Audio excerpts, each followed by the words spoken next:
K20R. Rear-wheel drive is the best. Oh, and also don't think that a lap time makes you like a cooler or better person. I was going to teach him how to drive front-wheel drive. He's the best thing that ever happened to me, man. You can tell he's an Asian dad. You know what I mean? I'm supposed to just be the mechanic's son. What's the PB on this car? At Button Willow, it's a 147. So it's a B20 VTEC built by King Motorsports. Revs at 10,000 RPM. So there's NOS in there, but we only turn it on when we put new tires. Only when there's new tires. So it's definitely wrong wheel drive. If you want that front wheel drive car to go fast, you gotta be scared going into the corner. Yeah, it's just super, super fun. And you just put 91 octane in it and just go. Yeah, when I got pulled over in this thing, the officer roasted me by saying that I was driving a Miata. So, but it's one of those things. I don't know if it gets more fun by building more complicated cars.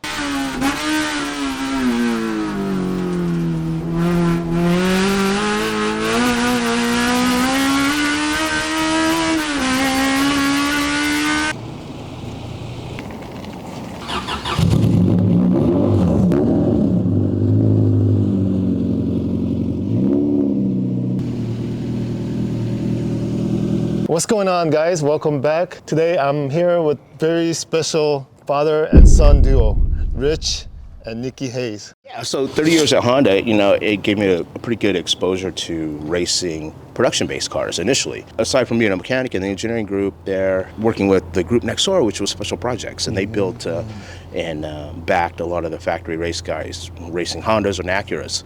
So doing that, I learned a lot, and then eventually started racing myself. I built my own car, a CRX, and that was back in '98, and campaigned that for a couple years.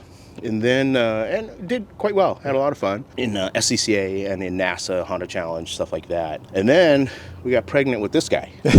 So that's when I kind of had to, you know, sell the race cars and kind of focus differently on, you know, with the growing family, things change.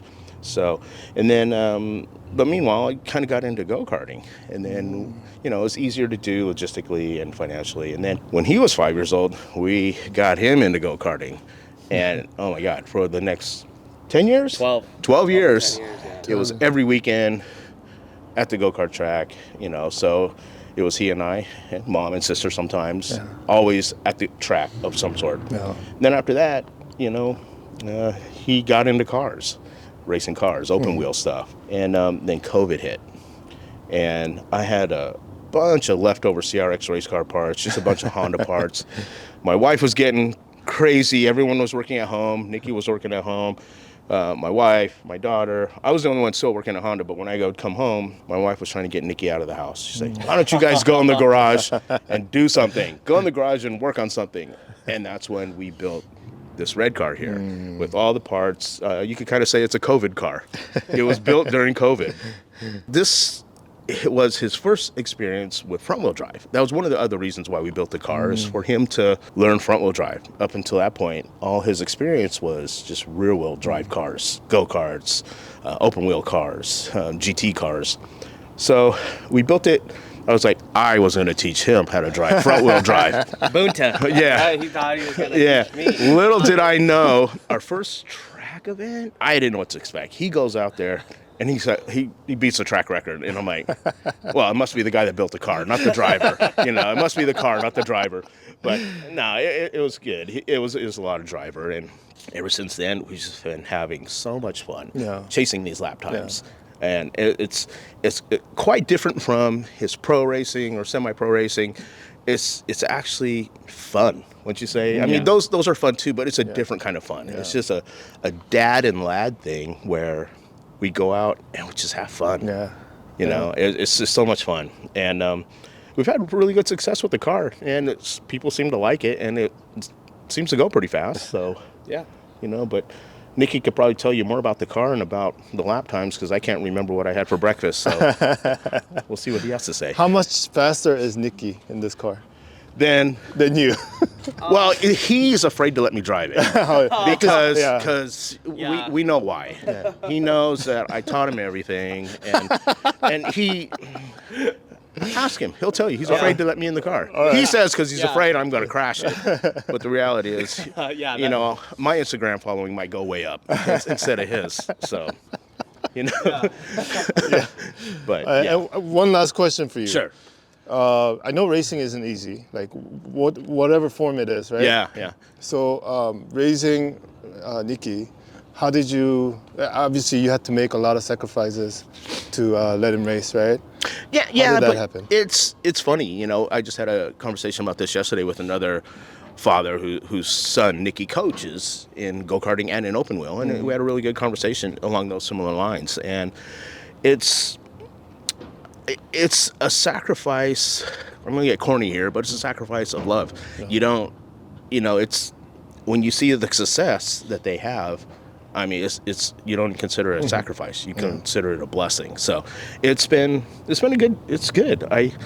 I don't regret it at all. You know, I initially said, you know, I sold all my race cars when we got pregnant with him. No regrets at all. It's, you know, he's the best thing that ever happened to me, man. It's been fun. I consider myself blessed that I have a kid who, again, shares the same passion, and he does pretty damn good at it. So Amazing talent, yeah.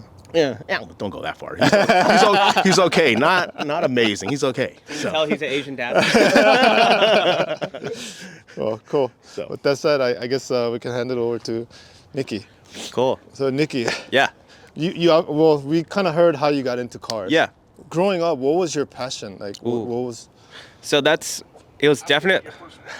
My first word was actually car, supposedly. I don't remember that, but that's what they say. My dad has always had CRXs or just cars in the garage. So on the weekends when he wasn't working at Honda, he would actually always be doing side work because that's just the type of guy he is. Yeah. So it was always Formula One on TV and Speed Channel because I'm like 23, right? So that's like, it was literally Speed Channel and racing, and that was basically it. And a little bit of Fast and Furious once I got a little older. So it was just natural. Like he was still racing at the time a little bit. I would be at the racetrack with him at 3 or 4 years old, you know, at Button Willow, Streets of Willow, whatever. So I was so, you know, in it. That's all I knew, and I didn't even question it. It was just that's what I like, and I'm still the same way now. After that, you started karting. Yeah. And open wheels. Walk us through that process a little bit. So go-karting started out as something for fun. My dad would go-kart with his friends, and he got me, at first I had a little electric go-kart, so I'd rip that around the neighborhood. And then I would say I was like 4.5 or 5 when he got me a outdoor kart from here in Costa Mesa. And we would go to Adams and Moran out in Beaumont. It's shut down now. And just go do lead follow. And then I started racing when I was about 5-ish, locally here, and did pretty well actually, like especially after the first year or two, like started getting more serious. I guess at first I was just happy to drive around, and and then all of a sudden I started racing, and it was like game over from there. So that was probably like 2007, 2008. And then I would say I got more serious around when I was 7 or 8 years old. We started traveling more for racing, and started winning against like some of these guys from all across the world, especially in the winter here in California is where everybody would come at the time. So and then it started to be like, oh my God, like this is actually like, you know, something doable, and I'm good at it. And keep in mind, you know, one thing my dad failed to mention is that work of him doing side work on cars changed to him flipping go-karts on Craigslist and eBay to fund my go-karting. I mean, and also find the go-karts that I was racing. And as anybody who watches any form of racing knows, all the kids that are in this, you know, go-kart world, I'm sorry, but their dads are like pinkies up, go to the tennis club, don't get down and dirty, pay a mechanic, pay me to driver coach, you know, me now as a driver coach. It's a very different demographic than someone whose dad is a mechanic. In the cards, I'm not supposed to race. You know what I mean? I'm supposed to just be the mechanic's son, who might be able to go and have fun, never racing at a super, super high level. So, basically went through karting, and then I would say when I was about 14 or 15, I was like, things started getting really, really serious, and that's when I got my first opportunities to eventually, you know, start competing as basically a professional in karting. And with the manufacturer I was in, I was one of the top 2 in North America that they chose to go over to an international shootout. And that's when I went to France for the first time to drive an F4 car, late 2018. You know, I know I skipped a lot there, but after a lot of karting championships and stuff, basically end of 2018, 2017, 2018 is when I started getting my opportunities to jump into cars from karts, because I was at that age where they wanted, you know, I would say on the older side at like 17 of where they wanted kids from karting to come up and jump into single-seaters. So that's what started that. Moved to France in 2019 to do French F4. Stayed over there, won some races, got third in the championship, and then COVID hit, and then came back to America to start racing.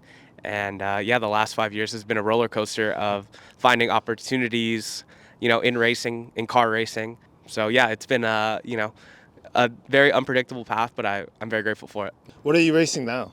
So it's been mainly Porsche Cup stuff and GT stuff, whether it's endurance or, Carrera Cup style racing. This year, I don't know exactly what I'll be doing yet. That should be done here in the next couple weeks.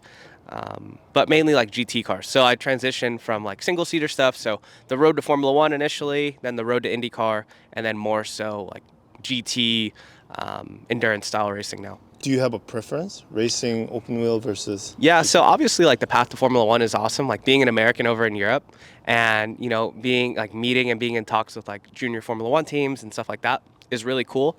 I'd say I was there maybe a year or two before like the American Formula One hype after Drive to Survive. So yeah, you always look back like, oh man, if I were there 2 or 3 years later, maybe things would be different, in terms of attention around what you're doing. I actually really like endurance racing. Formula One, I mean, of course, you have to be rich to make it to the top, as with any racing. But it's not actually what I grew up loving the most. I actually grew up watching like American Le Mans, so ALMS, IMSA, Le Mans. Like that was just what I was more passionate about. Right. And when I went to the IndyCar path, I think I honestly realized I'm not a huge fan of open wheel racing on an oval. Oval racing's really scary, so I have a lot of respect for guys who do that. So I'm actually really loving the GT/prototype endurance style racing. So now we can talk about your personal car. Yeah. What's the PB on this car? At Buttonwillow, it's a 147.7. Yeah. To the guys that haven't been on Buttonwillow, that lap time is like incredible. What do the Porsche Cup cars do? Like 43, 42. Depending on tires, but most of the time, let's say you're on old tires, you're going to run like 44, 45. Like I went to Chuckwalla with this and drove a Porsche Cup, and the difference was like 3.5 seconds, which is not, when you look at what this is versus a brand new Porsche Cup car, it's pretty hilarious. Another reference point would be the S2000. What do you do at Buttonwillow with this? Oh, much slower. 155. 155. I mean, that's crazy fast for S2000. Yeah, for us. I mean, you saw I street drove this car here. Yeah, it's just a basic, kind of gutted street S2000 without aero. Yeah. But to give you guys an idea, this is 155. This grocery getter. Literally, yeah. What year is it? Yeah, it's a 90, and it's actually an HF model, which is like the most economy, which it's also the lightest, but it's the most economy. To walk us through this car. Yeah, so it's got a B series in it. Most Honda people, or I guess in our TikTok, Gen Z, whatever the hell you want to call it, say K-swap the world, blah, blah, blah, whatever. But this has a CRV bottom end. So it's a B20 VTEC built by King Motorsports, revs at 10,000 RPM. Well, let's pop the hood. Let's pop the hood. Oh, wow, it's clean. And the gold valve cover adds at least 30 horsepower, so. And then the Mugen sticker. Oh, that's another 5 horsepower each for sure. Wow, this is clean. Yeah. No, it's not. I mean, it's a full race car, right? There's nothing that you don't need. Right. I would say this is all my dad. He is.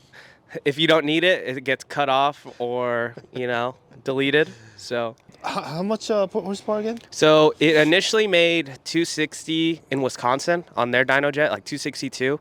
And then here, when it got retuned on the new ECU, it made 250 on a dyno jet. Okay. So, I mean, probably somewhere between 250 and 260, because that 260 number was when it was 28 degrees outside. And 250 was when it was in Anaheim and it was 100 degrees outside. Yeah. Right? So it's probably, it's 250 plus on a dyno jet. Pump gas or? No, it runs 100. 100. Yeah. I see. VP 101. Yeah. So it's just, I mean, on road race cars, at least in my opinion, it's the easiest because at least you can get it at every racetrack. Can't get E85 at most tracks. So, and it's not corrosive or anything. So. Dad, maybe you want to tell us what you did here. I just put the motor in. Nah. It's a. He built the gearbox. Yeah, this is the first time I got to build a car with no rule set. I've always been used to building cars to a class rule set, whether it's ITA and SCCA, H4 and Honda Challenge, or like the World Challenge cars I built, the IMSA endurance cars I built.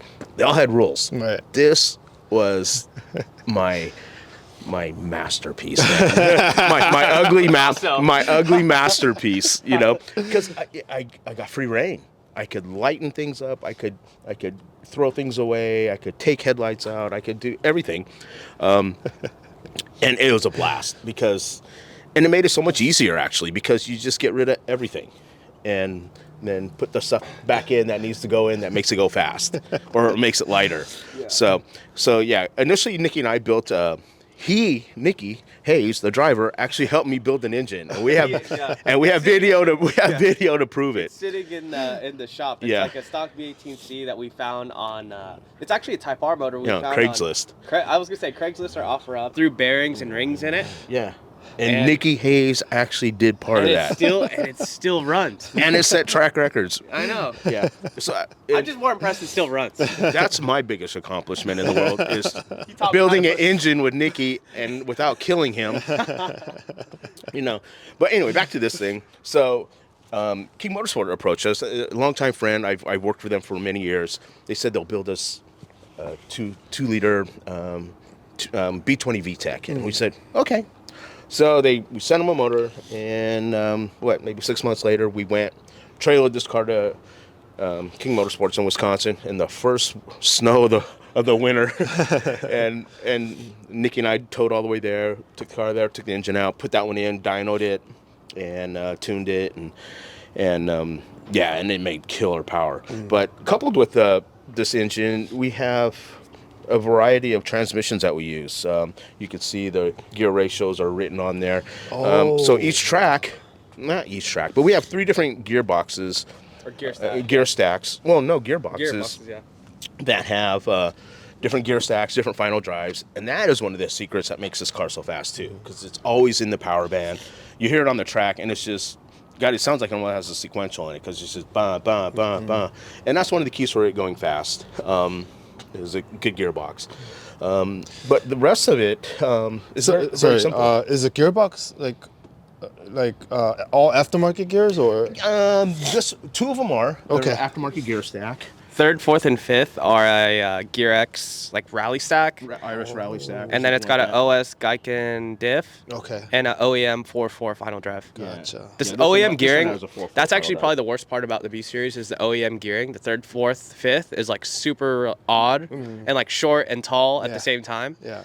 So that actually really helps this car. Like when I hit 5th gear, it sounds like I almost hit 4.5. It's like, like it's pretty, like that helps a ton. 3 gearboxes that we alternate between depending on what track. Like there's one for Streets of Willow, there's one for Big Willow, there's one for Button Willow, and Chuckwalla and Button Willow are the same. Pretty much simple from there. Just a nice, aluminum radiator, ducted well, nice oil cooler to keep all the oil and coolant temps in check. And we've had this thing out on over 100-degree ambient days and 10,000 RPM, and it stays right there in check in temperature-wise. You guys running an electric water pump? Yeah, he saw that. That's top secret. Honestly, I'm not a huge fan of that. I don't know. I go back and forth. It's just like when it's cold out, you kind of have to tape it up like a race car. And when I say a race car, I mean like an open-wheel car. But I'll put it this way. A factory Porsche race car has, a thermostat on it. So I don't know. It's worth 5 horsepower. And that's all that matters. That's what our engine builder said. They said 5 horsepower, and they said they were paying for it. And I said, okay, do it. So it does have an electric water pump. It's kind of cool. I mean, I thought for sure that would be something that would fail, and it hasn't failed. Good. It's just kind of a pain when it's cold. Nick, drivers complain about everything. This is true. But it's cool. Kind of adds to the cool factor, I guess. I initially weighed how much it weighs versus the water pump and thermostat that we would delete, and some hoses, and I'm like, okay, it's a good trade-off. So along the theme of lightness, we run a titanium exhaust, titanium 3-inch exhaust that literally weighs. It's got to be under 4 or 5 pounds. 5 to 10 pounds. Which is ridiculous, and that includes a little muffler. But it turns down right behind the driver. We should do a hood exit.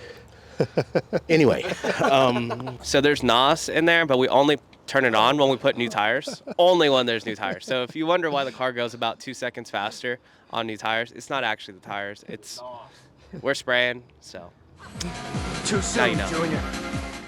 So the engine is built by King Motorsports. King Motorsports, Yeah. so it's probably you know, pretty straightforward. Yeah. Yeah. so they're typical race build. Yeah, so they actually, so on this motor, they based it off of their STU motor, which is the SCCA class. So I want to say they bumped the compression a little bit. I think they're normally at 12. This is like 13 and a half-ish. We were supposed to do custom cams, but it was during COVID, so I think these are just like a Crowler Stage 3. But it's a Carrillo rod, CP piston. And yeah, they really put a lot of work in because they make this thing spin to 10,000. I remember we were there. Like I posted a video of the car in the dyno, and people were like, what the hell? And even we were like... I've never been near a Honda B series doing 10,000 RPM on the dyno. Let alone, we yeah. were like cowering, like it's gonna blow up. Because our stock B18C, we rev to like 9,200, and this has a longer stroke because it's like a little bit longer. So we're like, okay, it might rev to like 8,500, right? Because I don't know, that's just what you think. Yeah. And when they spun it to 10,000 over and over, and I've hit the limiter so many times, and I'm like, oh, guess it'll do it. I guess, and it's not even titanium rods or anything, you know. So the other thing, it has a CSS block, so it's closed deck basically. Oh, okay. Yeah. It's a drag race thing. Yeah. The Honda boys who know anything about a B series, so you know the cultured Honda people, this is a B16 head. So I think that casting is from like 1990 or something like that. It's at 89, so like off of an early B16. That's cool. So yeah, this is not a K24. I'm sorry for for all the K-swap people. What ECU are you running? So we just let's open the here. We just went to. Go ahead. All the goodness happens in here. All the electrics are in this little box. Wow. There's Okay. so that's the battery, the Motec, and the fuse box. That's and then the harness that goes to the engine, and then one light goes to the brake light, and 2 wires go to the fuel pump. And that's brake it. light is the only thing. The only wire. That's the only light it has is a brake light. Yeah. So it's the M130 light. So it's like the most basic Motec. Okay. And it does more than what we need. It won't do drive-by-wire or anything, but this car is so simple. Like Yeah. you know? And it allowed us to finally get rid of the problematic distributor. Yes. The Achilles heel to the B series, and most Hondas with distributors. So we finally got rid of the distributor and with the Motec, and we went to a crank fire and a cam fire.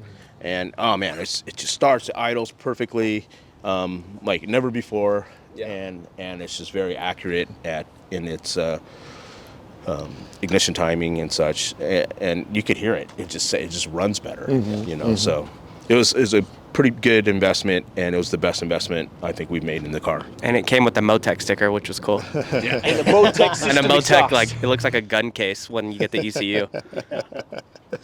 I think that's enough about the engine. Okay. I know you guys spent a lot of time on chassis. So Yeah. let's get into that.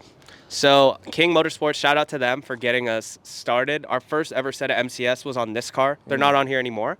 We did some two-way remotes, and I remember I went to Buttonwillow, and I've driven a lot of cars, and at that point mainly open wheel, and I remember I would like hit the curbs and be like, dude, this car rides unbelievable. Like I hit curbs, run things over, catch air over Phil Hill, and I'm like, this car is unreal. And even on the street when we were breaking the car, and I'm like, man, this thing rides amazing. Yeah.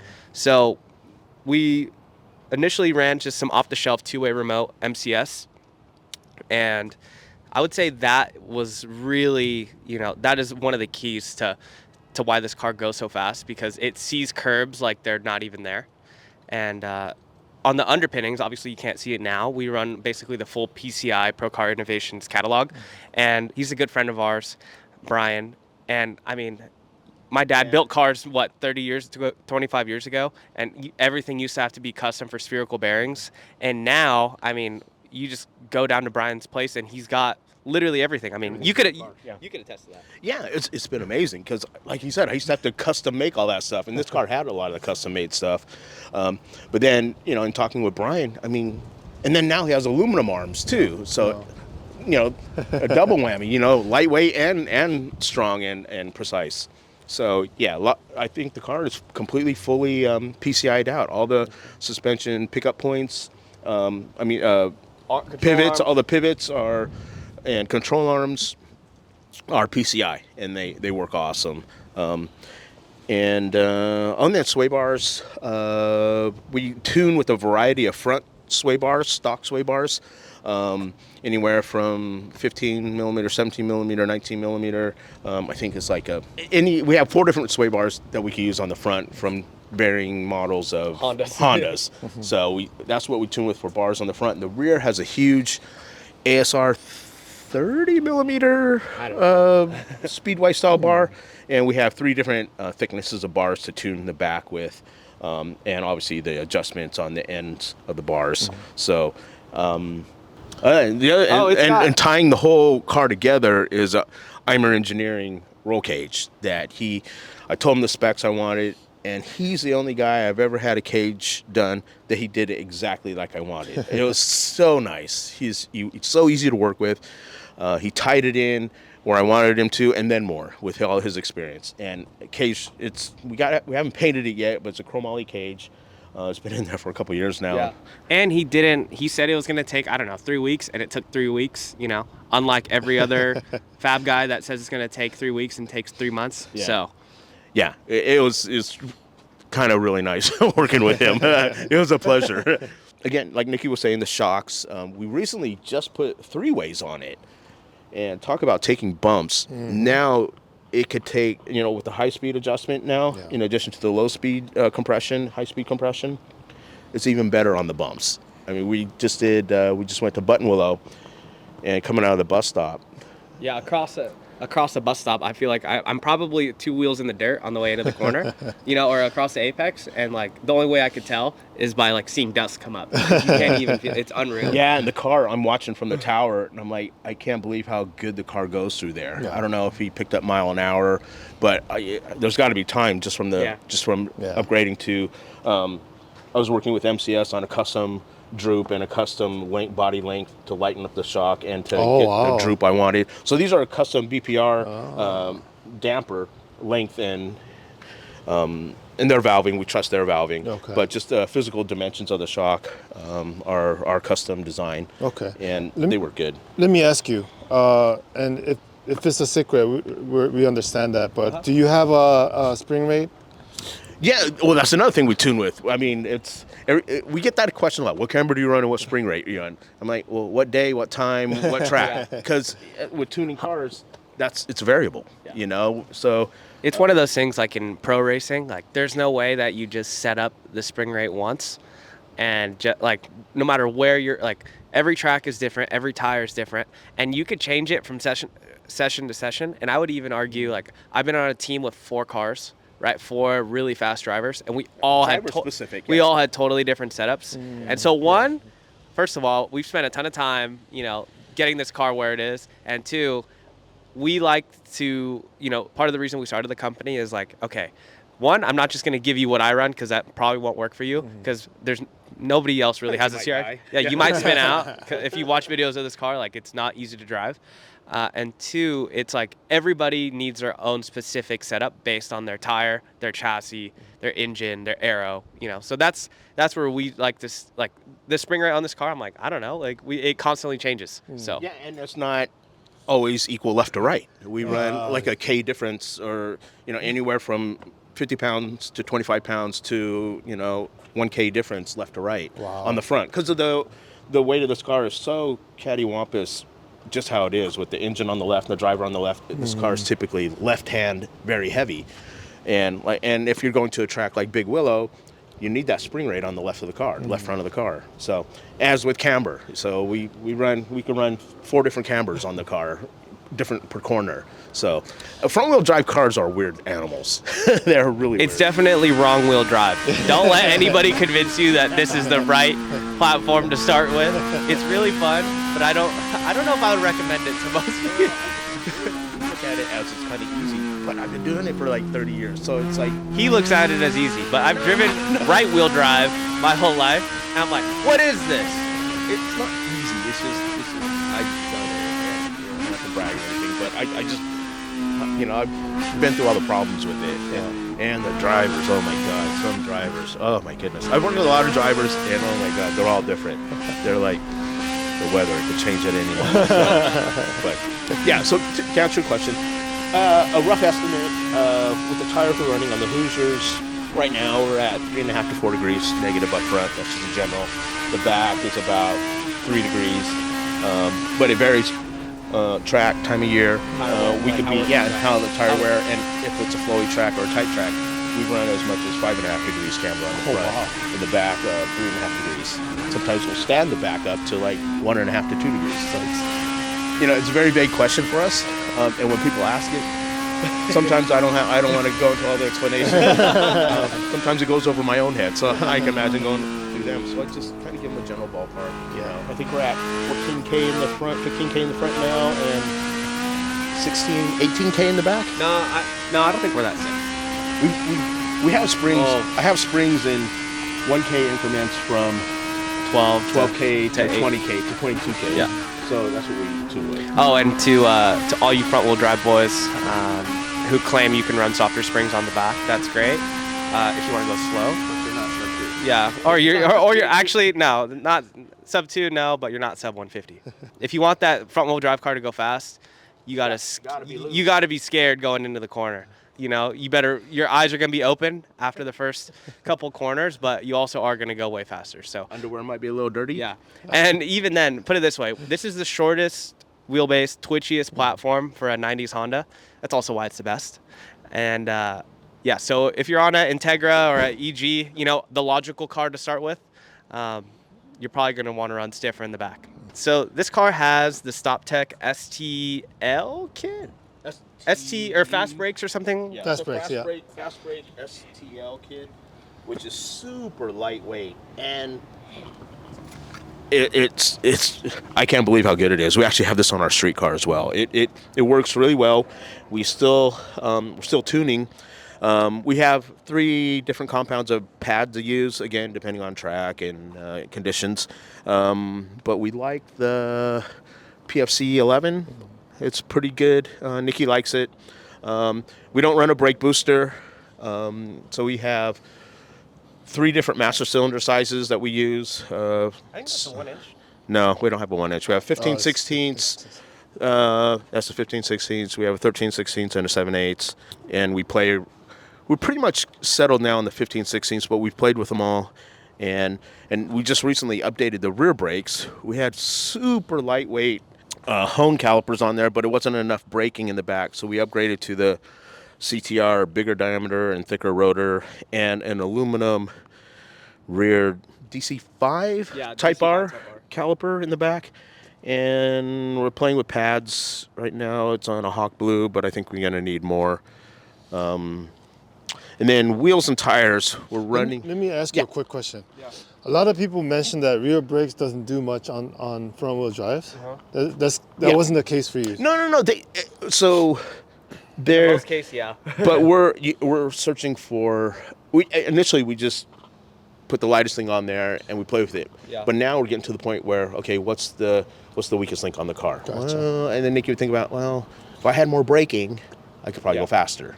And one thing to note too, we just recently put the wing on this car, and so I would say now that there's a wing, we could use more rear brake because we actually, I don't know if we're making a ton of downforce, but the rear is not floating around as much. Yeah. So I would say the rear tires are actually getting more load on them. So that's now I can stop the car quicker, and now the limitation is we're locking the front because the rear doesn't have quite enough brake. So, but most of the time on a front wheel drive car, you have way too much rear brake. And when that happens, that's actually really scary because you just feel like you're going to spin out every time you brake. So the wheels are off of Miata. Yeah. Thank you, Miatas, for making wide 15-inch wheels. That's basically all I'm going to say about Miatas. I'm just kidding.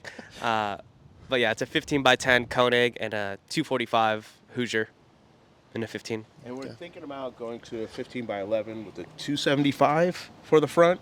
We've been thinking about it, but we'll see. We'll see if we can make it fit or if we can afford it. What about the rear tires? It's actually square. We're running it square. We've played with 225s on the back on a 9-inch wheel, but this gives us a little more flexibility in tire management because we could rotate, cross-rotate, and it just lets our tires last longer because this thing, it just uses the heck out of the front tire. So after each session, we'll just rotate them, and then they'll wear evenly, and it just and it's easier. You don't have to carry 2 sets of rears, 2 sets of fronts, Right. so you just carry.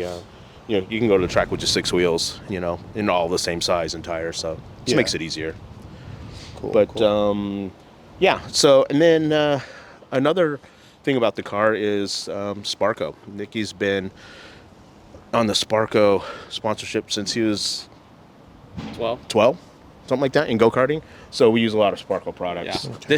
These seats, I get a lot of questions about these seats, or this seat, I should say.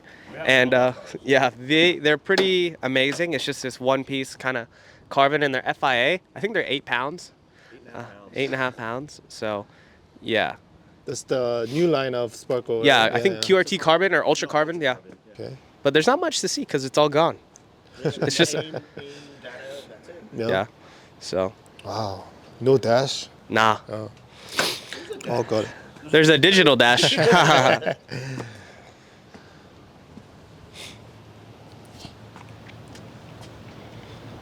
Yeah, it's really nice. So that brings us to the ultimate question. Yeah. The weight. With driver, I'm thinking, God, we haven't weighed it with the arrow and me and everything.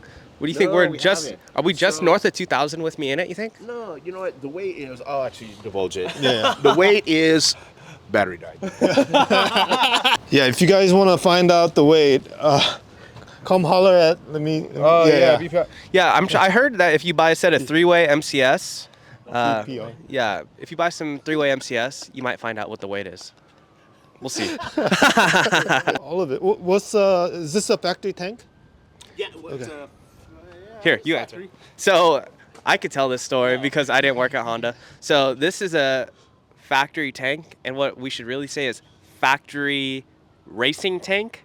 So it is an OEM tank, but And it will pass tech. yeah, it will pass tech. But let's just say most of these tanks probably starve at what, half or 3/4? Like on the track? Yeah. Yeah, they'll starve. Some of them they'll do a fuel starve if you run them lower than 3/4 of a tank. And this car runs on 2 gallons of gas, no problem. Yeah, So it'll run down, and the pump will pick up all the way down to like a quart left in it. But when you drain this through the stock drain plug, the factory, 9 or 10 gallons will come out. But when you go to fill it up, it'll hold 14. So, yeah, like I said, this is a deep secret. Thank God he's retired from Honda. And it's not like they're going to do anything about it anyway. But let's just say they're racing in a production class against other OEMs. we're racing in endurance. Yeah, endurance. So they were trying to hold extra fuel, but when they went through tech, they wanted it to look like it only hold 10 gallons. And somehow this guy, who was working at Honda in the 90s, ended up with, 1, maybe 2 of these things. So Maybe 3. maybe 3. So That's interesting. yeah. That's very one of the interesting. Yeah, that is one of the coolest because it It looks is. like You can't even you couldn't see. see. Yeah. You couldn't see it. People Yeah. go, why don't you put a fuel cell in it? Well, because we got something that works just as good. Designed by people at Honda 30 years ago Yeah. to beat whoever they were trying So to beat. what they did, So this is the back. Nothing much, but very clean. I think all original and it's like a polished turd. Yeah, polished turd. That's our nickname for this car. Polished turd. It's my favorite turd though. it's a very cool car. Dude, the sun does make it. The engine look Yeah, pretty good. it's fun because when I go to like Speed District, all those guys have like GT3s and stuff like that, and like it's like the same speed, but they'll like make fun of me if I don't beat them in this. It's so funny. My friend has like a new Viper and stuff like that, put it on slicks, and like he beat me by 2/10 a couple weeks ago, and they won't let me hear the end of it. I think it's hilarious because like, look at this car. You know what I mean? Every time we show up, they got Ferraris, Lambos, a lot of Porsche GT3s. Where's the CRX? Couldn't care about anything else. Couldn't Yeah. care about anything else. It's so funny. What are the headlights made out of? So this company's been around forever. Just kind of tell you, GTS. They're here in Anaheim. Okay. You could buy these. Back in like the 80s and 90s, it was kind of hip to put these. Most guys would put black ones. You probably still see them on Mustangs. and stuff, like older Mustangs. I remember that company. Yeah. And I remember these, and when I took the headlights out, I'm like, God, this is such a, I don't know what the right term is, convoluted shape. You can't Yeah. just make it out of aluminum, Yeah. or You can't and just- I don't 3D print stuff. And I knew this company. I'm like, And they kind of look cool too, you know. So It they look does. Headlights? you know, and they're very they're aerodynamic, you know, because they Yeah. complete the original form of the headlight and have saved what, I don't know, 5-10 pounds. Yeah. So Very cool. But this is like actually a super basic S2000 stock engine. You want to pop the hood? So it's just got it's got an intake on it, and it was tuned by the last owners, but I think all they did was just lower VTEC. But what we mainly did on this was just the suspension. So this car was turbocharged, but it's got a Password JDM intake, stock header, 3-inch exhaust because it was turbocharged. But we really just wanted to see what a S2000 was like as a track car. And what's cool about this is that it's still so street drivable. So it's got MCS 3-ways, same thing, custom length, front and rear adjustable sway bars, big brake kit, a half cage, not a full cage. And yeah, honestly, like this is like what you would mostly see at a track day, right? A stock engine. a simple bolt together car. And honestly, I think for this kind of category of like a small roadster 4-cylinder car that you could still, because this is most people have to street drive the car still, right? I think this is one of the greatest platforms still. Not Miata? Not Miata, and Did definitely you just say Miata? and definitely not BRZ. So so yeah, this car was kind of like something we never intended to do it, but the deal was so good. It was from a family friend that owned this car for like 20 years, basically from new. So yeah, just kind of threw it together, did suspension on it. And tranny engine diff. yeah, but honestly, what I love about this car is how basic it is. It's not super fast, but it's a great car to drive. It's just fun. Yeah, it's just super, super fun, and you just put 91 octane in it and just go. Yeah, when I got pulled over in this thing, the officer roasted me by saying that I was driving a Miata. So he knew what he was doing. He even admitted to it. So what's next for you guys? Ooh, I don't know. We're not really in the space of like building crazy time attack style cars because I still have a career. It doesn't really make us, you know, everybody knows to build a all-out car is, you know, really, really expensive. And it's time consuming. And time consuming. You And gotta know something. And Yeah. I don't know much. he knows plenty. But it's one of those things that I don't know if it gets more fun by building more complicated cars. This car, Exactly. like this car is awesome. I don't think we would have ever built an engine like this, but King Motorsports was gracious enough to do that. But I'm not sure that we have beauty is in the simplicity. Yeah. And that's like This simple. car literally, like if someone comes and buys this, we could rebuild this car and like everything is off the shelf. Yeah. You know what I mean? Like there's nothing. Except the cage, but that's It's minimal, But right? America But do it. yeah, this is such a basic car, and like this car is one of the most fun cars I've ever driven on track. So I would say I'd rather spend the time and money putting tires and brakes on cars than building stuff that doesn't work. There's been talk of doing a Corvette. Oh yes, C6 ZL. C6 Oh, Corvette. my God. Yes. He drove a ZR1 the other day. Oh, yes. And he hasn't stopped talking about it Yeah, since. those are Yeah, amazing the cars. dad lore in me will just be unreal if I drive a Corvette. He actually ordered a set of white New Balances too. Yeah, and I I don't know. He got bitten by that bug pretty I hard. think Corvette is God's favorite car. Yeah. You know what I mean? So I think if we were to do another car, it probably would be like a C6 Z06. Yeah, I don't know, but I like these little like- Japanese I cars. retired 2 years ago, and I've been doing nothing but building cars. I'm like, I I want him to drive more. retire from my retirement. I want him to drive more. I want him to drive this Yeah. because I'm gonna be honest. So he's pretty good in front wheel drive, but in rear wheel drive, he needs some work. So I want but what I mean by that is I want him to drive this car more because I think it's the perfect.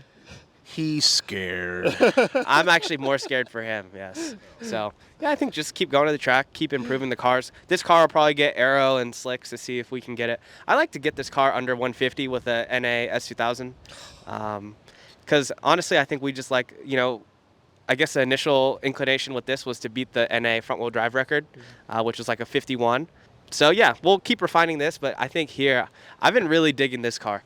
And so if we could get this car to like low 150 or honestly like beat a 149 or get to a 149 in this, I think that would be, if you were to say like what our next goal would be, it'd probably be that. Yeah, I think we're trying to keep away from wide body and all that. Like Yeah. we got a 18 by 10 and a half with 285. Sometimes we run 295s on this.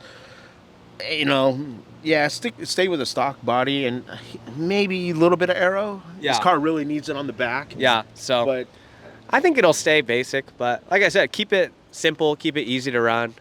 You know, when we go to the track, it's just he and I, and most of the time we're just putting gas and changing the tires, if anything. So, yeah. and cursing at each other. Yeah, cursing at each other, but never on the internet. So, But the red car, I think maybe the K24 swap. no. More lightness. Add more lightness. Yeah. Maybe More lightness. Maybe Huh? a carbon roof. I don't know Carbon how much roof though. and fiberglass doors, maybe. Yeah, because it's got full Lexan. That's the other thing we didn't mention. The windows, front, side, rear, are all Lexan. They look stock. But All from plastic performance. probably, Yeah. just performance plastics. I mean, They're- that really good stuff. It looks Yeah. like factory. Yeah. So yeah, maybe carbon doors, but we'd have to get them custom made. Not really worth it, to be honest. Like, this Yeah. car is so fun. I mean, 47. How much faster can you I'm- go, he wants Let's right? do 45s. No, Really? I'd like to do 40. Well, okay, Bailey, if you're watching this, I'm like, you're so much faster than me at Button Willow. And Oh, with the Really? yeah, I yeah, know, yeah. dude. Like, we're close at streets, and when we went to Laguna, but I don't know. Maybe I just suck.